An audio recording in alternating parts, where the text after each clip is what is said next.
ចាំទេនោះម្នាក់នេះរឿងរ៉ាវច្រើនណាស់ធ្លាប់សាងរួមគ្នា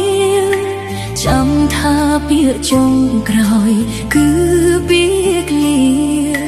ហើយយើងបែកគ្នាត្រឹមនោះព្យាយាមខំបំភ្លេចកិច្ចពីអតីត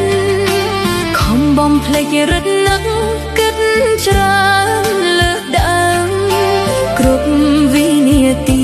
ពេលដ